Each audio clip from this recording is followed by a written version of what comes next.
What new chaos is the evil spirit planning? That's the million-dollar question for Professor Lion. But she seems certain it's time to hunt for that fifth mysterious item, because it's her one ticket to redemption. After that, the evil spirit vanished like a breeze. Returning to Sunyeong, she found herself sprawled, with puzzling injuries on her hands. Before she could trace the blood, Officer Cute arrived. Surely, misfortunes never come singly. Sunyeong's acting skills failed her then. To avoid the Cute's notice, she pretended to be ill. But he came for insurance, glancing at the policy on her right. Sunyeong dumbly stared left, sensed something was off, quickly excused herself, and slammed the door.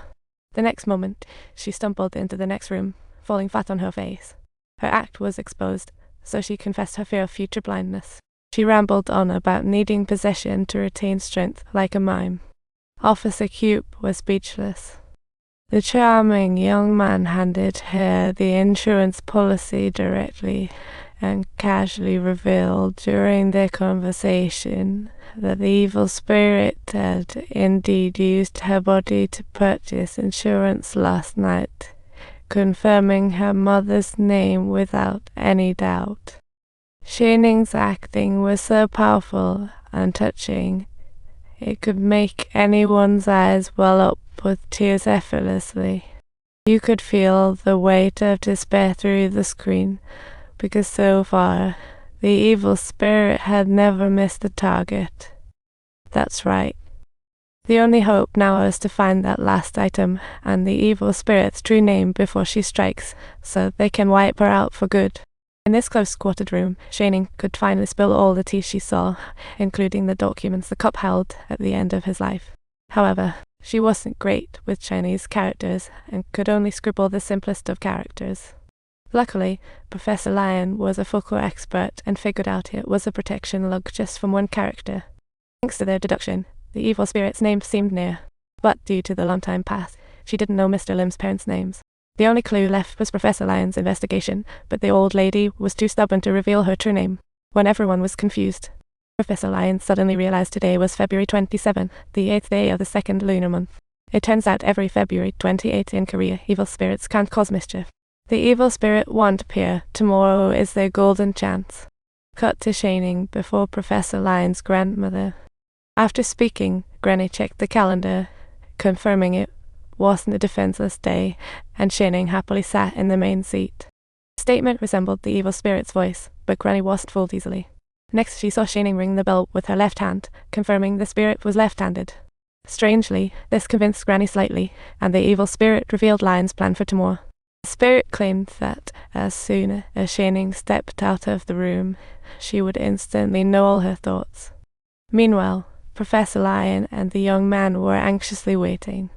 The young man couldn't help but check his phone, and was shocked to see it was now February 28 at 10:11 a.m. on the lunar calendar. The dreaded evil spirit they'd been searching for had finally emerged. The spirit was none other than Lai Zhangyi, the sister of Lai Muduan. Once chosen by a shaman, this formidable Lai Zhangyi was not one to be trifled with. She accidentally overheard her parents discussing that the chosen one would be sent to trade for food for the entire village. To avoid becoming the sacrificial lamb, she ultimately placed that curse on her sister. But when food was finally brought to the village, it was her sister who got tricked away by the shaman.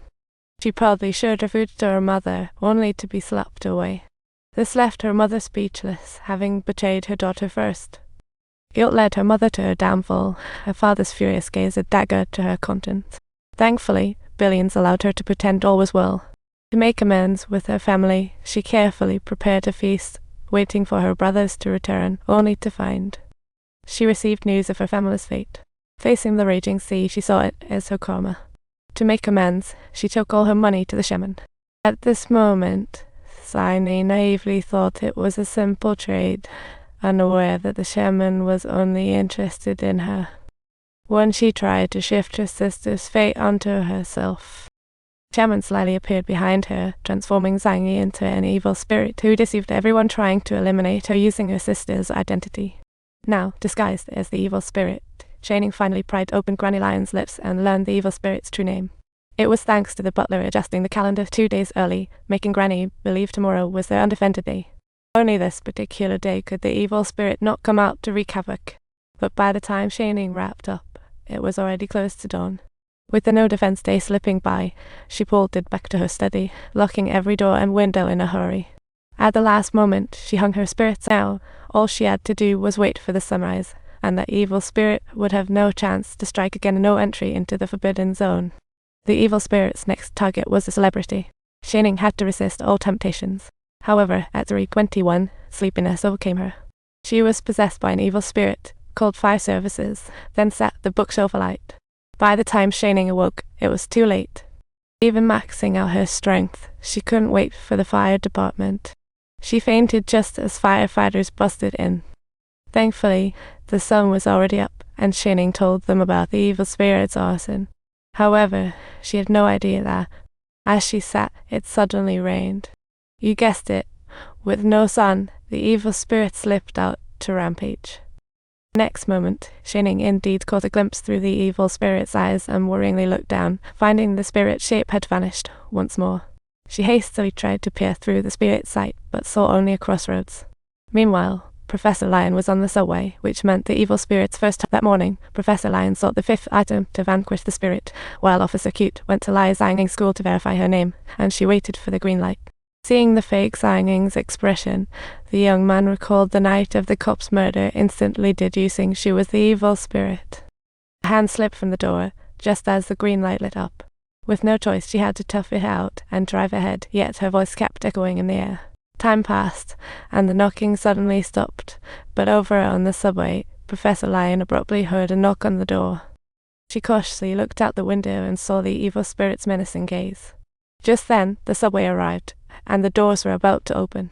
Without hesitation, she dashed to the next car, shutting 2 doors. Looking up, the evil spirit wasn't letting her off easy. As Professor Lion was desperate, a man opened the first door, and the evil spirit vanished. Turns out, Sunyeong returned to her study at the crucial moment.